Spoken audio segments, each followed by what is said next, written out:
Hi everyone, thank you very much for stopping by and returning to the old world. Today we've got some huge news. On the 9th of April, Games Workshop released their latest FAQ for Warhammer, the old world. And I think this is a really useful FAQ, and it seems to tidy up a lot of the questions that I've seen raging debates around over the last couple of months. So what's here included? There's all sorts of stuff. There's a few clarifications. There's a couple of erratas. But what I'm going to do is really focus in on what I think are the big answers that have been given as part of this document and why I think that to be the case. Let's start off with probably the biggest argument that's been raging, and that is the question of the drilled special rule. So for those of you who haven't seen it, the drilled special rule argument really comes down to when it can be used. And in the rulebook, it talks about a unit with drilled being able to make a free reform before it makes a move. Now, some people are interpreting that to mean you can only use drilled before a normal move in the other moves phase. Some people were saying you can use drilled before making a charge.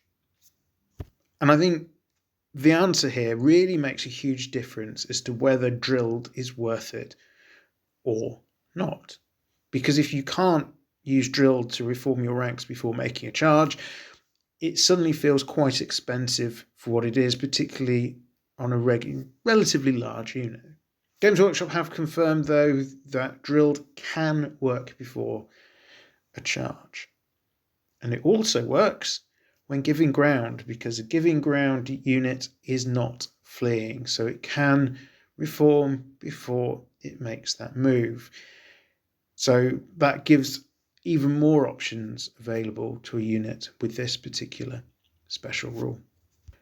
Personally, I'm really glad that Games Workshop have bottomed this one out. There was a lot of unnecessary internet drama about this. Personally, I'd always thought of it as drilled should work before making a charge, because otherwise, as I say, kind of what's the point of this particular special rule? But it's nice to see we've now got that resolved, so we can all now get on with the next big bit of drama. What are the next few questions that I think really are worthy of calling out? Well, this is related to Frenzy and Impetuous. And following on from drilled, if a unit has to make a charge because of the Frenzy rule or the Impetuous rule, and if it has drilled, we're told that unit must utilise the drilled rule. So it's possible for a unit in a march column, for example, to declare a charge, but a unit in that formation can't legally charge anything. So if a unit with Frenzy or Impetuous is forced to charge and it has drilled, it is required to make use of the drilled rule, as long as there's space for it to do so, in order to get into a formation which would make that charge legal. It will then carry out the charge. In the FAQ, Games Workshop say basically this unit is acting of its own accord without the interaction of the player. Whether you want it to or not, that unit is going in. On the ongoing subject of Frenzy and these force charges, I think it's quite interesting that where a unit has two movement values, so a normal move category and fly X, for example, we're told the unit has to use the longest of the two figures. It has to do everything it can to get into charge range to make a successful contact with the enemy. So it's using the longest charge distance legal for that unit.